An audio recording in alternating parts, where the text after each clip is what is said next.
Assalamualaikum warahmatullahi ta'ala wabarakatuh. A'udzu billahi minasy syaithanir rajim. Bismillahirrahmanirrahim. Alhamdulillahi rabbil alamin. Wassalatu wassalamu ala asyrafil anbiya'i wal mursalin wa ala alihi wa sahbihi ajma'in. اللهم رب اشرح لي صدري ويسر لي أمري واحلل عقدة من لساني يفقه قولي ولا حول ولا قوة إلا بالله العلي العظيم. اللهم انفعنا بما علمتنا وعلمنا ما ينفعنا وعلمنا ما جهلنا وذكرنا ما نسينا. اللهم يسر ولا تعسر رب تمم بالخير. اللهم افتح علينا فتوح العارفين وفقنا توفيق الصالحين. اللهم لا سهل إلا ما جعلته سهلا وأنت تجعل الحزن إذا شئت سهلا. InsyaAllah kita sambung semula pengajian kitab Bulughul Maram yang membincangkan tentang hadis-hadis yang berkait dengan hukum hakam yang dikarang oleh Al-Imam Al-Hafidh Ibnu Hajar Al-Asqalani rahimahullahu subhanahu wa ta'ala wa nafa'ana Allahu bi'ulumihi fid darain amin. Kita masih lagi dalam bab sifat haji dan masuk ke Mekah.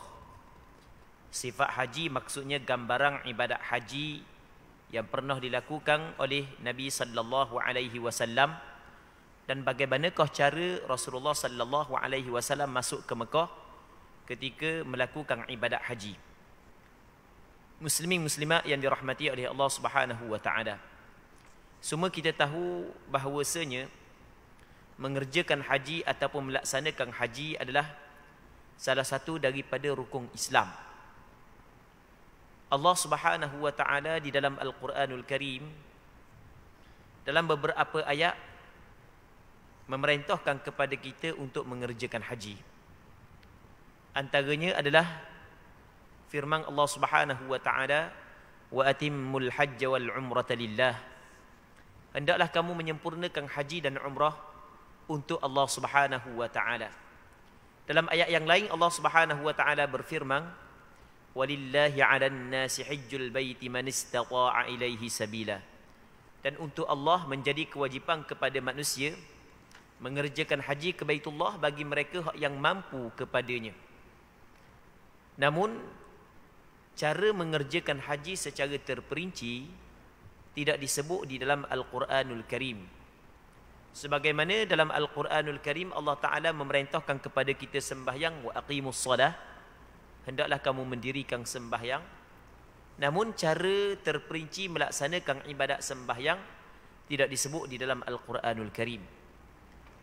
Maka Nabi sallallahu alaihi wasallam dalam hadisnya menyebut, khudhu anni manasikakum, ambillah daripada aku cara ibadat haji kamu. Maka dalam hadis yang diceritakan oleh Sayyidina Jabir, hak sambungan kita pada malam ni, hadis yang ke-762 daripada kitab Bulughul Maram, hadis yang panjang, yang mana Sayyidina Jabir, seorang sahabat Rasulullah, menceritakan secara terperinci lagu mana cara Rasulullah sallallahu alaihi wasallam mengerjakan ibadat haji. Yang mana hadis ini kita baca dah sikit permulaan pada minggu lepas. Kita dah baca habis. Jadi pada malam ni kita akan sambung balik, baca hadis dulu sikit, lepas tu kita akan baca terjemahan dan kita akan huraikan.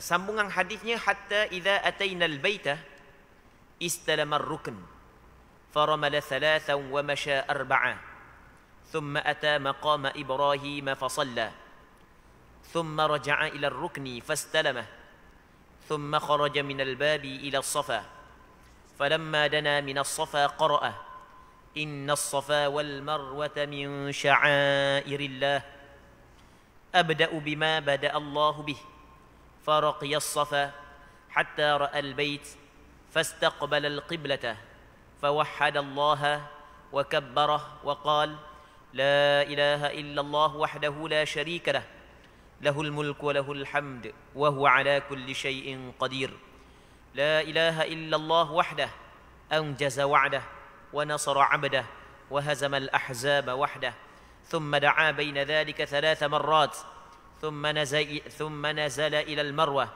حتى انصبت قدماه في بطن الوادي سعى حتى إذا صعدتا مشى إلى المروة ففعل على المروة كما فعل على الصفا فذكر الحديث. Baik, okey, kita baca situ dulu hadis, lepas tu kita tengok kepada terjemahan dia. Maksud daripada apa yang kita baca saat ni adalah kata Sayyidina Jabir radhiyallahu taala anhu, sehingga kami sampai ke Baitullah. Ni mari daripada Madinah, dalam perjalanan banyaklah cerita sampai kepada Baitullah. Baginda melakukan tawafnya 3 kali dengan berlari-lari kecil dan 4 kali dengan berjalan biasa.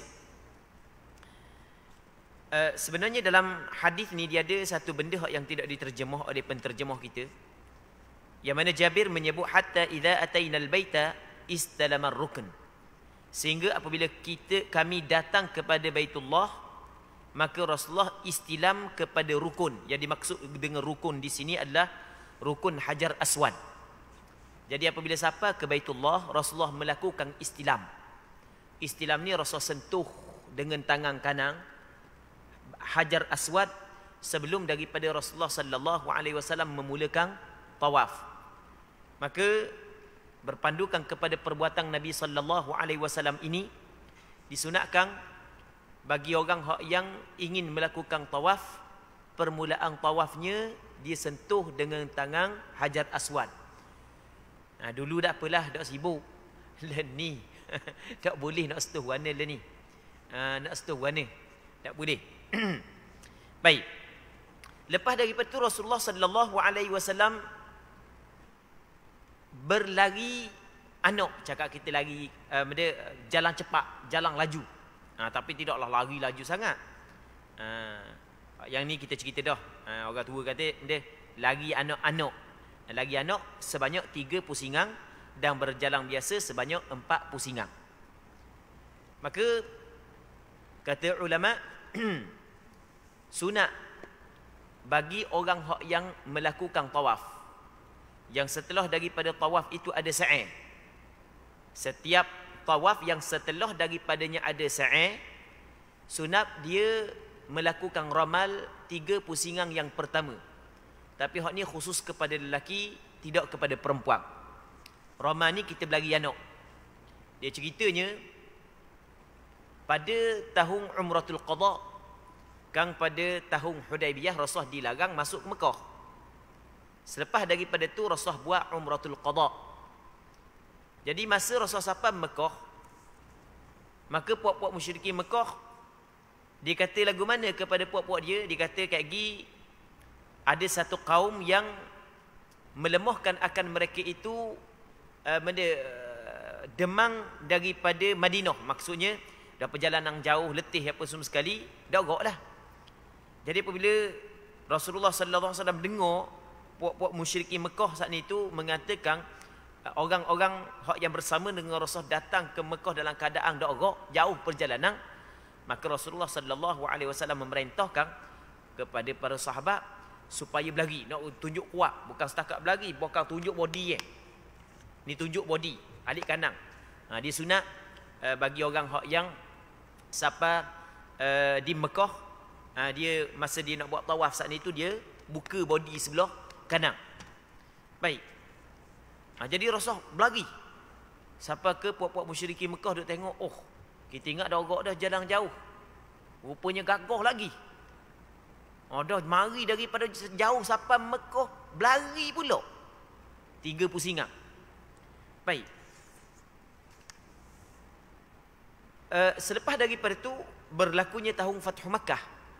Lepas daripada itu Rasulullah sallallahu alaihi wasallam mengerjakan Hajatul Wada'. Ketika Rasul datang ke Mekah untuk mengerjakan Hajatul Wada', boleh dikatakan ramai dah penduduk Mekah memeluk Islam dan Mekah saat itu boleh kepada Islam dah. Tetapi tetap Rasulullah sallallahu alaihi wasallam melakukan perkara yang sama apa yang Rasulullah sallallahu alaihi wasallam lakukan ketika Rasulullah buat umratul qada. Baik. Jadi Rasulullah sallallahu alaihi wasallam pusing 3 pusingan. Yang pertama ketika tawaf dalam keadaan Rasulullah berjalan laju. Baik, berlari anak. Sebanyak 3 pusingan. Manakala 4 pusingan lagi berjalan seperti biasa. Dan begitulah apa yang disebut oleh ulama fiqh berpandukan kepada hadis ini, bahawasanya setiap tawaf yang ada sa'i selepas daripadanya sunat berlari anak sebanyak 3 pusingan, bagi lelaki tidak, bagi perempuan. Melainkan ketika orang terlalu ramai dah nak buat. Tu nak buat warna dah dah nak buat. Dah nak buat orang ramai nak berlari anak warna. Nak jalan macam biasa pun sekak. Tu tak ada masalah lah. Sebab ada keuzuran untuk melakukan perkara hak yang pernah dilakukan oleh Nabi sallallahu alaihi wasallam. Setelah daripada tu kata dia sesudah itu Rasulullah sallallahu alaihi wasallam mendatangi maqam Ibrahim dan mengerjakan solat. Dia maqam Ibrahim sebagaimana hak yang kita sebut pada minggu lepas, dia macam sarang burung gitu, hak yang warna bentuk warna emas. Okey, itu dipanggil maqam Ibrahim. Yang mana di situ ada batu hak yang Nabi Ibrahim jejak ketika Nabi Ibrahim membina Kaabah pada suatu ketika dahulu. Dalam riwayat yang lain menyebut selepas daripada Rasulullah sallallahu alaihi wasallam mengerjakan tawaf, Rasulullah sallallahu alaihi wasallam membaca ayat Al-Quran, wattakhidhu min maqami Ibrahim musalla. Iaitu maksud dia adalah hendaklah kamu menjadikan daripada maqam Ibrahim itu tempat sembahyang. Maqam Ibrahim di dalam ayat ini sebenarnya ulama berbeza pandangan, ulama tafsir berbeza pandangan. Pandangan hak yang masyhur, maqam Ibrahim yang dimaksud dengan ayat ini, hak yang Allah Taala suruh kita jadikan ia sebagai tempat sembahyang adalah maqam Ibrahim hak yang seperti warna emas, hak yang macam gesarang burung, hak yang macam yang berwarna emas. Jadi comel lepas daripada kita tawaf, kita sembahyang di belakang maqam Ibrahim, iaitu sembahyang sunat tawaf sebanyak 2 rakaat sebagaimana hak yang dilakukan oleh Nabi sallallahu alaihi wasallam. Baik. Cuma kalau orang terlalu ramai, tak apalah nak buat warna. Tak boleh takkan nak pergi sembahyang atas orang. Pernah orang nak sembahyang pula warna. Tekah orang buat haji kok pernah orang tak nak sembahyang situ, tak apalah, sembahyang di tempat lain. Maksudnya ketika kita tidak boleh sembahyang sunat tawaf di belakang maqam Ibrahim, tetap sunat kita sembahyang sunat tawaf pada tempat-tempat yang lain. Baik. Seterusnya kata dia lagi, lalu kembali ke rukun Hajar Aswad dan mengusapnya. Jadi Rasulullah sallallahu alaihi wasallam setelah daripada sembahyang, sebelum Rasulullah pergi kepada Safa, Rasulullah pergi semula kepada Hajar Aswad. Rasulullah istilam, Rasulullah sentuh balik tangan. Maka sebab itulah ulama mazhab Imam Syafi'i menyebut bahawasanya disunatkan kepada orang yang mengerjakan haji setelah daripada dia melakukan tawaf qudum, ni dipanggil tawaf qudum ni, dia sebelum daripada dia pergi ke Safa untuk melakukan sa'i, sunat setelah daripada dia tawaf, sebelum daripada pergi sa'i, dia pergi pula kepada Hajar Aswad dan dia melakukan istilam. Istilam ni maksudnya sentuh dengan tangan kanan Hajar Aswad, barulah dia bertolak ataupun pergi kepada Safa. Kemudian keluar daripada pintu Masjidil Haram menuju ke Safa. Setelah dekat dengannya, baginda membaca firman Allah Subhanahu wa taala, innas safa wal marwata min sya'airillah. Rasulullah sallallahu alaihi wasallam baca ayat tersebut, surah Al-Baqarah ayat 158. Maksudnya sesungguhnya Safa dan Marwah itu adalah di antara syiar Allah. Apa makna syiar? Tanda-tanda bagi agama Allah, tu makna syiar. Sesungguhnya Safa dan Marwah adalah di antara tanda-tanda kepada agama Allah. Maka setiap syiar agama Allah, syiar Allah dituntut untuk kita memuliakannya. Orang yang memuliakan syiar Allah tidak lain dan tidak bukan ialah kerana ada takwa di dalam hati dia. Allah Subhanahu wa taala berfirman dalam Al-Qur'anul Karim, "Wa man yu'azzim sya'airallah fa innaha min taqwal qulub." Sesiapa yang memuliakan syiar-syiar Allah, maka sesungguhnya ia daripada takwa yang ada daripada di dalam hatinya. Sebab itulah kita kena memuliakan segala perbuatan ibadat haji kita kalau kita mengerjakan haji. Kerana semuanya adalah syiar Allah. Begitu juga kita semayang, ni termasuk dalam syiar agama, tanda-tanda agama Allah Ta'ala. Kita kena muliakan. Kita kena buat, mengerjakan apa jua yang berkait dengan tanda agama Allah dengan perasaan yang penuh memuliakan perkara tersebut. Baik. Seterusnya katanya, baginda bersabda, "Aku akan memulakan daripada apa yang dimulakan oleh Allah." Dalam riwayat yang lain menyebut, "Ibda'u bima bada'allahu bih." Mulalah dengan apa yang Allah Ta'ala mulakan dengannya. Muslimin muslimat yang dirahmati oleh Allah Subhanahu wa taala. Jadi Allah Subhanahu wa taala dalam Al-Qur'anul Karim menyebut sesungguhnya Safa dan Marwah adalah daripada syiar Allah Subhanahu wa taala. Maka Allah Subhanahu wa taala memerintahkan kepada orang yang mengerjakan haji dan umrah melakukan sa'i di antara Safa dan Marwah. Maka ketika para sahabat ingin melakukan sa'i di antara Safa dan Marwah, maka para sahabat bertanyakan kepada Rasulullah sallallahu alaihi wasallam, kita nak mula daripada Safa ke nak mula daripada Marwah?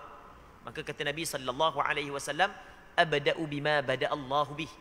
Aku akan mula dengan apa hak yang Allah Taala mula, ataupun mulalah dengan apa hak yang Allah Taala mula. Jadi dalam Al-Quranul Karim kalau kita tengok, Allah Taala mula dengan Safa, barulah Marwah. Innas Safa wal Marwah. Sesungguhnya Safa dan Marwah. Maka sa'i saat itu dimulakan dengan Safa. Sapa di Marwah, daripada Marwah sapa kepada Safa sebanyak 7 pusingan. Baik. Itu maksud aku mula dengan apa hak yang Allah Subhanahu wa taala mula. Katanya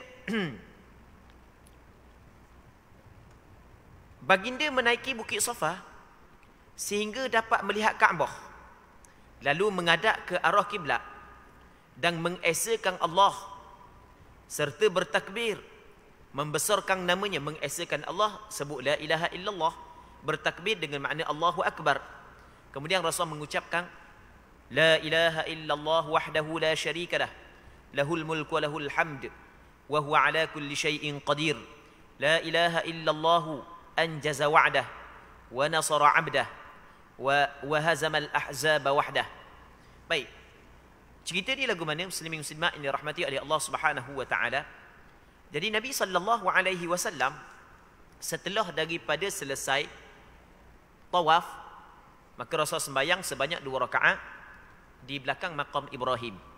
Setelah tu Rasulullah pergi istilam kepada Hajar Aswad. Lepas tu Rasul keluar melalui pintu Masjidil Haram, naik di atas bukit Safa. Dia dulu ada satu bukit yang nama dia Bukit Safa. Di belakang bukit Safa ada bukit lebih besar, nama dia bukit, ataupun orang Arab kata Jabal Abi Qubais. Jabal Abi Qubais, kalau kita tengok belakang Safa saat itu ada istana raja. Itu dipanggil Jabal Abi Qubais. Dulu tinggilah. Baik, itu yang pertama. Manakala Marwah juga adalah bukit. Yang di belakang dia bersambung ni, belakang dia maksudnya dia sikit, lepas tu ada bukit yang lebih besar lagi. Jadi Safa ni adalah permulaan bukit Jabal Abi Qubais. Manakala Marwah adalah permulaan bukit yang dinamakan sebagai bukit Qu'ayqi'an. Di sana ada bukit Qu'ayqi'an yang di belakang bukit Marwah. Okey, tak payah ngapalah nama-nama dia ni. Tak penting pun ngapa nama. Yang mana sekarang ni tak ada belaka dah. Sekarang ni tak ada belaka dah. Marwah bukit sikit, lepas tu bukit besar lepas daripada dia adalah bukit Qu'ayqi'an. Muslimin muslimat yang dirahmati oleh Allah Subhanahu wa taala. Dia pada asalnya Mekah dikelilingi oleh bukit. Jadi apabila Allah Taala memerintahkan kepada Nabi Ibrahim alaihi salam supaya membawa isteri dia Hajar dengan anak dia Ismail ke Mekah, tinggal di situ, dan Nabi Ibrahim meninggalkan sedikit buah tamar dan sedikit air.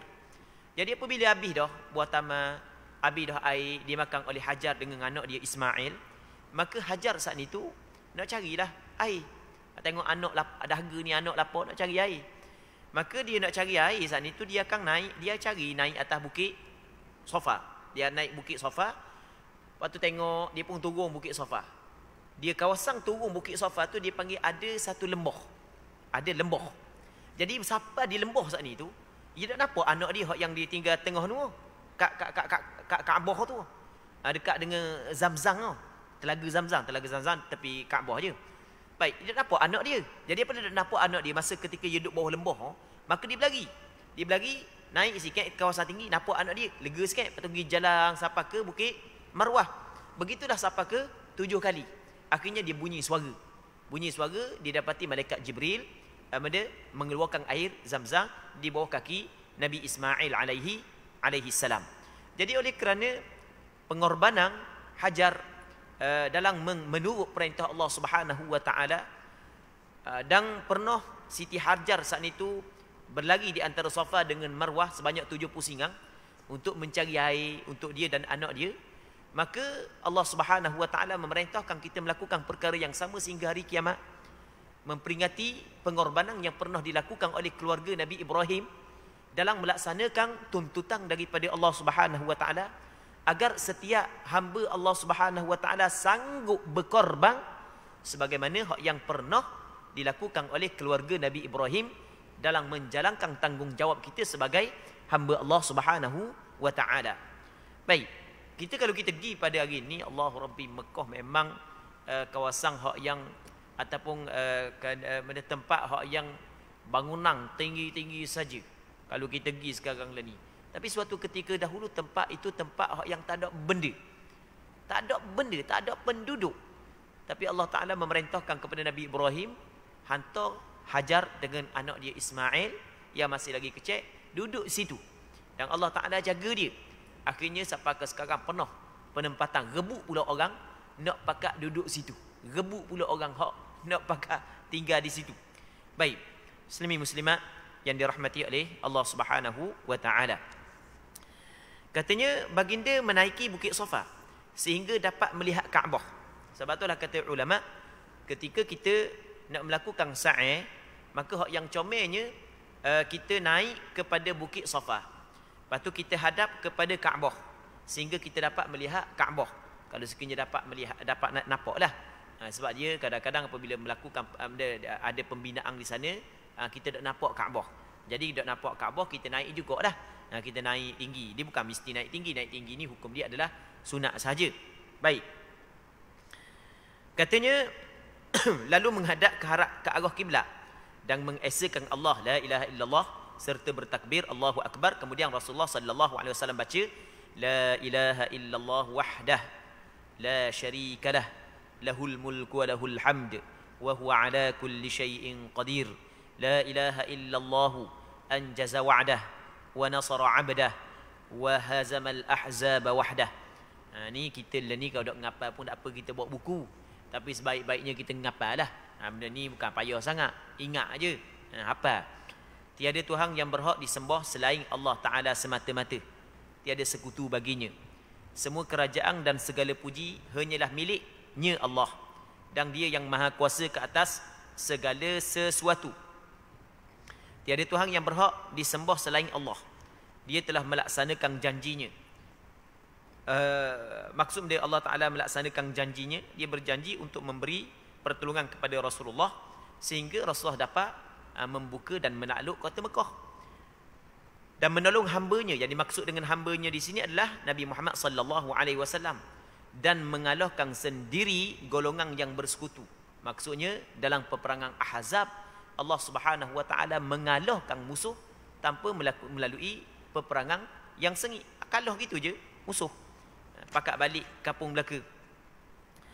Seraya mengucapkan doa di antaranya dan mengucapkan sebanyak 3 kali. Perkara yang kita baca saat ni, Rasulullah sallallahu alaihi wasallam baca sebanyak 3 kali. Ini sunat belaka. Kalau orang tak baca, maka taklah tidaklah siapa ke tidak sah sa'i dia. Cuma dia telah meninggalkan perkara yang disunatkan. Seterusnya katanya kemudian turun daripada Safa menuju ke Bukit Marwah. Ketika menginjakkan kedua telapak kakinya di perut lembah, baginda jalan cepat. Dan ketika mulai naik ke Bukit Marwah, jalan biasa. Ketika sampai di atas Bukit Marwah, baginda sallallahu alaihi wasallam melakukan perkara yang sama seperti yang baginda lakukan di atas Bukit Safa. Jadi apabila Rasul turun daripada Bukit Safa, sampai di satu tempat, yang tempat tersebut dulu wadi ni lembah, kawasan hak yang curang. Kan kita di antara dua bukit dia ada kawasan hak yang laluang air. Yang kawasan laluang air memang curang lah. Jadi sampai tempat tu Rasul berlari. Sebab ni Rasul sallallahu alaihi wasallam berlari kerana memperingati perkara hak yang pernah dilakukan oleh Hajar. Dan kita cerita dah tadi, Hajar apabila sampai tempat tu dia nampak dah anak dia, dah nampak anak dia. Kerana kawasan tu kawasan curang. Jadi seorang perempuan, anak lapar, dia pun lapar, nak cari air, tapi anak jauh daripada mata, jadi dia akan cepat-cepat lah. Jadi dia berlari. Dia berlari ketika tu, dia berlari. Lepas daripada lembah naik balik atas, maka dia akan jalan seperti biasa.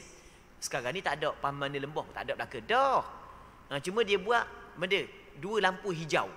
Kalau kita pergi, saat itu dua lampu hijau. Dua lampu hijau tu adalah tempat hak yang dikatakan sebagai lembah, hak yang kata Hajar saat itu berlari situ. Dan Rasul berlari situ untuk memperingati perbuatan hak yang pernah dilakukan oleh Hajar suatu ketika dahulu. Jadi sebab itulah sunat bagi lelaki, tidak bagi perempuan, berlari. Berlari situ, berlari kuat. Berlari kuat.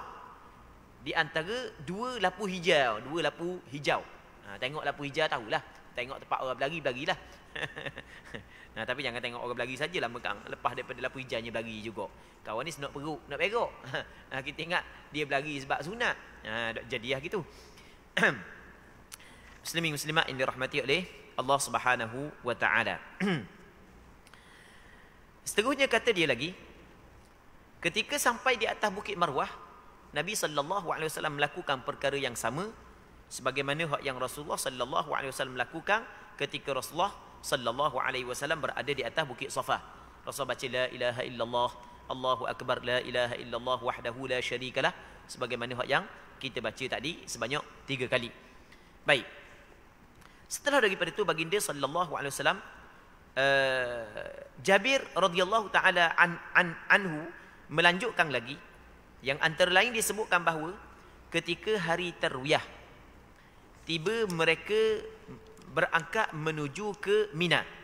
Okey, hak tu kita tidak baca lagi lafaz hadis. Baik, kita baca lafaz hadis.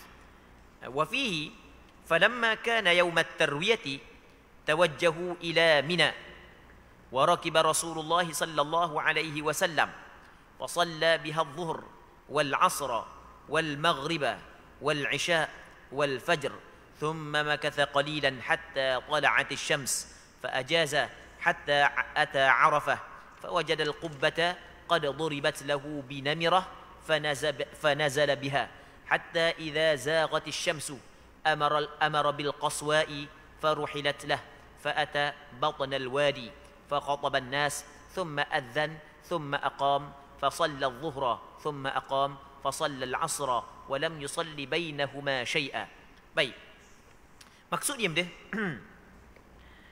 katanya Sayyidina Jabir melanjutkan lagi ceritanya, yang antara lain disebut bahawa ketika hari Tarwiyah. Hari Tarwiyah adalah hari yang ke-8 daripada bulan Zulhijjah. Kita hari ke-8 dipanggil hari Tarwiyah. Hari ke-9 hari Arafah, hari ke-10 hari Raya. 11, 12, 13 tu dipanggil hari Tasyriq. Tu dipanggil hari Tasyriq. Jadi pergerakan Rasulullah sallallahu alaihi wasallam dalam melakukan ibadat haji, dia bermula pada hari yang ke-8 daripada bulan Zulhijjah. Jadi hari ke-8 Rasulullah sallallahu alaihi wasallam mula dah berangkat menuju ke Mina. Jadi selesai hak yang duk cerita tadi, lepas daripada Rasulullah sa'i, lepas tu Rasulullah sallallahu alaihi wasallam pergi di suatu tempat yang tidak jauh lah, di satu bukit, di satu tempat di Mekah tu, tidak jauh lah daripada Kaabah. Rasul duduk situ lah. Lepas daripada tu sampai kepada hari yang ke-8 daripada bulan Zulhijjah, maka mulalah Rasulullah sallallahu alaihi wasallam berangkat menuju ke Mina. Yang mana berangkat menuju ke Mina pada hari yang ke-8, dia tidak termasuk dalam rukun haji dan tidak termasuk dalam wajib haji. Bahkan hukum dia adalah sunnah kerana ia pernah dilakukan oleh Nabi sallallahu alaihi wasallam. Okey, berangkat ke Mina. Mina tak jauh mana daripada Mekah tu, dekat je Mina. Berapa kilometer saja. Baik. Dan Nabi sallallahu alaihi wasallam naiki untanya pergi ke Mina. Di Mina baginda sallallahu alaihi wasallam mengerjakan solat zuhur, asar, maghrib, isyak dan subuh. Jadi sebelum daripada Rasulullah bertolak ke Arafah untuk wukuf di Arafah pada hari yang ke-9 daripada bulan Zulhijjah, Rasulullah tinggal di Mina sekejap. Dia tinggal di Mina pada hari yang ke-8, hukum dia adalah sunnah. Dan Rasulullah duduk di Mina, dan Rasulullah sembahyang zuhur di Mina, asar di Mina, maghrib di Mina, isyak di Mina, subuh di Mina. 5 sembahyang Rasulullah sallallahu alaihi wasallam sembahyang di Mina. Dan orang hak yang nak buat haji, hak ni antara benda hak yang sunat. Tapi kalau sekiranya kita terikat dengan syarikat ataupun terikat dengan jemaah, maka nak buat warna kita tidak mampu untuk buat. Kalau kita buat diri bolehlah, kalau kita duduk sana tak apalah, kita bebas. Tapi kalau kita ikut orang ni, kena buat macam orang buat ah. Kita buat diri lah. Jangan ngamuk nak buat pula.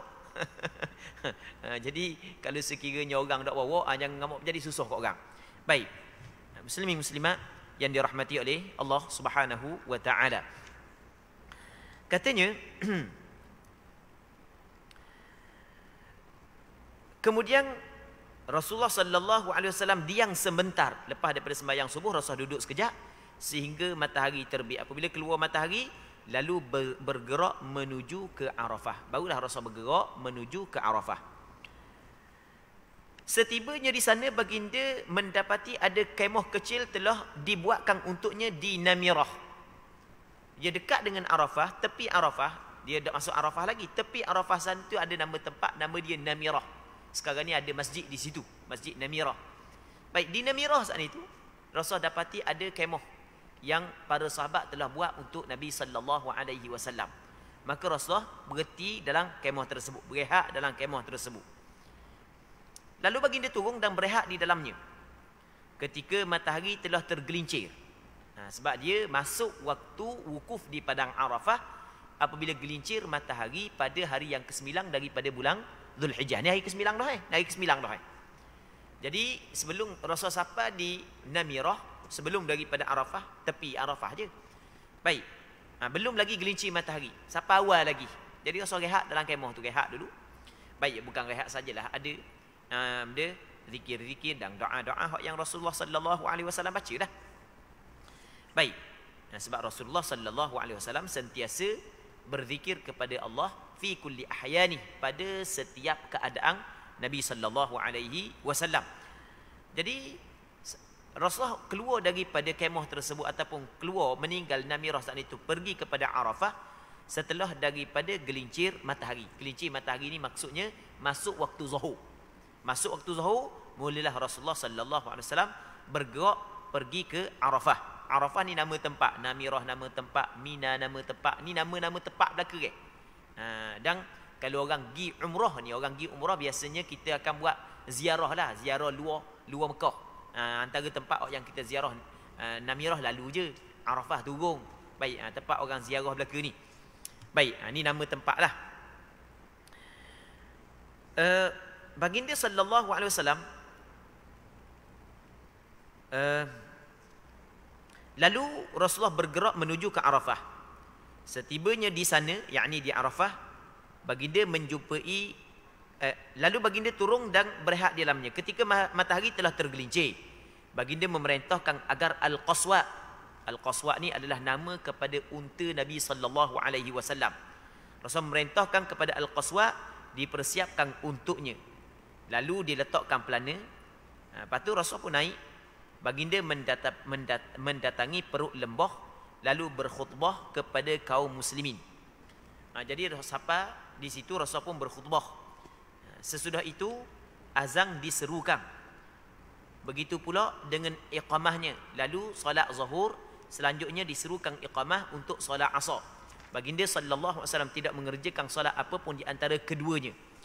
Jadi apa yang disebut oleh ulama muslimin muslimat yang dirahmati oleh Allah Subhanahu wa taala adalah sunat bagi orang yang mengerjakan haji melakukan jamak takdim ketika dia berada di Arafah. Kerana Nabi sallallahu alaihi wasallam melakukan jamak takdim di antara Zuhur dengan Asar. Cuma jamak takdim di antara sembahyang Zuhur dan Asar bagi orang yang mengerjakan haji di Arafah saat itu, ulama berbeza pandangan sebab benda Rasulullah sallallahu alaihi wasallam buat kerana dia Rasul buat jamak. Sebab pada asalnya setiap sembahyang perlu dilakukan di dalam waktu masing-masing. Tidak boleh kita nak buat jamak melainkan ada keuzuran yang diizinkan oleh syarak. Jadi Rasul sembahyang jamak takdim di antara Zuhur dengan Asar ketika di Arafah sebab dia Rasul buat jamak. Ada sebahagian daripada ulama mengatakan bahawasanya sebabnya adalah bermusafir. Ini pandangan mu'tamad dalam mazhab Imam Syafi'i. Sebab bermusafir. Jadi bermakna mana-mana orang yang buat haji tapi dia tidak bermusafir. Maksudnya dia bermukim di Mekah lama dah. Dia sampai awal dah Mekah. Dia tak musafir ya. Nah, sebab daripada Mekah sampai ke Arafah tidak sampai pun 2 marhalah, dekat je.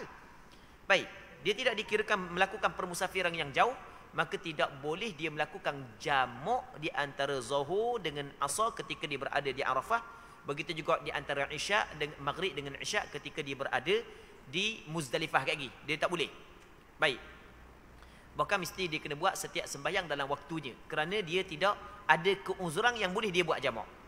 Namun ada sebahagian daripada ulama lain, mereka berpandangan bahawasanya Rasulullah melakukan jamak di antara Zuhur dengan Asar ketika berada di Muzdalifah di Arafah adalah kerana ibadat haji.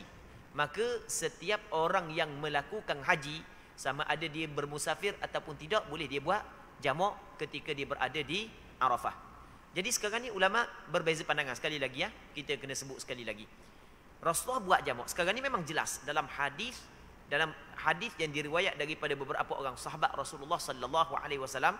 Hadis yang sahih menyebut Rasulullah melakukan jamak takdim di antara Zuhur dan Asar ketika Rasulullah berada di Arafah. Begitu juga Rasul buat jamak di antara Maghrib dan Isya ketika Rasul berada di Muzdalifah. Lepas daripada ini kita akan tengok. Jadi cuma ulama kaji. Rasul buat jamak saat ni tu atas alasan dia. Sebab pada asalnya tidak boleh kita membuat jamak dua sembahyang dalam satu waktu tanpa ada sebarang sebab yang diizinkan oleh syarak. Melainkan apabila ada keuzuran yang diizinkan oleh syarak. Jadi ulama bincang, Rasul buat jamak ni sebab dia Rasul buat jamak. Majoriti ataupun pandangan mu'tamad yang dipegang dalam mazhab Imam Syafi'i bahawasanya jamak di padang Arafah sama juga jamak di Muzdalifah adalah jamak kerana bermusafir. Kerana Rasulullah bermusafir. Rasul masih lagi dikirakan orang yang bermusafir. Maka atas pandangan ini dapat kita memahami hukum bahawasanya orang yang boleh buat jamak di Arafah sama juga di Muzdalifah adalah orang yang bermusafir. Manakala orang yang telah bermukim di Mekah ataupun sekitarnya sampai masa dia pun pergi di Arafah, maka tidak boleh dia buat jamak di sana kerana dia tidak bermusafir. Maka ini pandangan mu'tamad dalam mazhab Imam Syafi'i.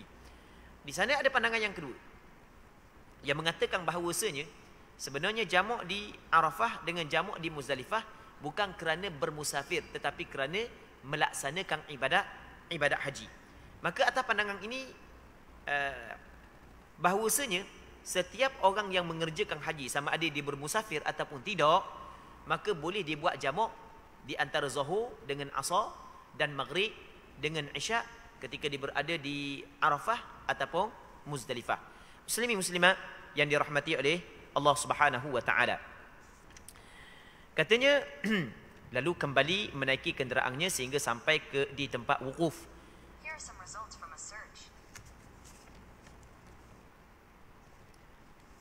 Baik.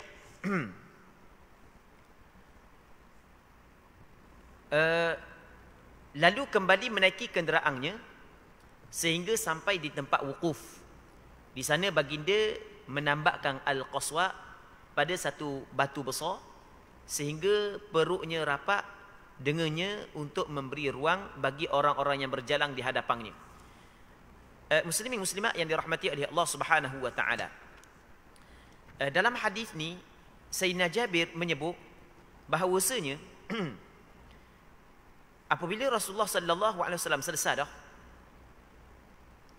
apabila Rasulullah sallallahu alaihi wasallam selesai dah sembahyang jamak Zuhur dan Asar, dalam hadis ni Sayyidina Jabir menyebut bahawasanya Rasulullah tidak sembahyang di antara sembahyang Zuhur dengan Asar sesuatu sembahyang pun. Okey, Rasulullah sembahyang Zuhur, lepas tu terus sembahyang Asar. Cakap kita buat jamak takdim. Dan Rasulullah tidak sembahyang di antara sembahyang Zuhur dengan Asar sembahyang sunat. Yang biasanya selepas daripada sembahyang Zuhur Rasulullah sembahyang sunat rawatib. Tapi ketika melakukan jamak Rasulullah sallallahu alaihi wasallam tidak sembahyang sunat rawatib. Sebab itulah ulama mazhab Imam Syafi'i menyebut di antara syarat jamak takdim adalah mesti kena mualak di antara sembahyang yang pertama dan sembahyang yang kedua. Tidak boleh kita menceraikan di antara sembahyang yang pertama dengan sembahyang yang kedua dengan melakukan sembahyang sunat di celahnya. Bukan setakat sembahyang sunat, bahkan duduk diam sahaja pun tidak boleh. Bagi orang yang ingin melakukan sembahyang jamak takdim selepas daripada sembahyang Zuhur, dia terus mesti kena sembahyang Asar selalu. Kalau dia melewatkan sembahyang Asar sehingga putus mualak, maka tidak boleh lagi dia buat sembahyang jamak takdim. Jadi panjang lagi. Jadi 3 kali dah kita baca kan. Jadi payah sikit nak baca kan. Sebab kita tengok hadis lagi, kita tengok terjemahan lagi kan. Sebab kadang-kadang terjemahan saat itu tidak bertepatan dengan apa yang disebut di dalam hadis. Sebab kadang-kadang kena buka pula lafaz hadis, betul tak terjemahan gini. Jadi untuk malam ni kita rasa sini dululah pertemuan kita. Kita mengharapkan ada manfaatnya. Kita berdoa kepada Allah Subhanahu wa taala agar Allah Subhanahu wa taala memberkati majlis ilmu yang kita adakan pada malam yang mulia ini. Wallahu Subhanahu wa taala a'la wa a'lam. اللهم حققنا باتباع نبيك محمد صلى الله عليه وسلم ظاهرا وباطنا. اللهم اجعلنا ممن يستمعون القول فيتبعون احسنه. وصلى الله على سيدنا محمد وعلى اله وصحبه اجمعين والحمد لله رب العالمين.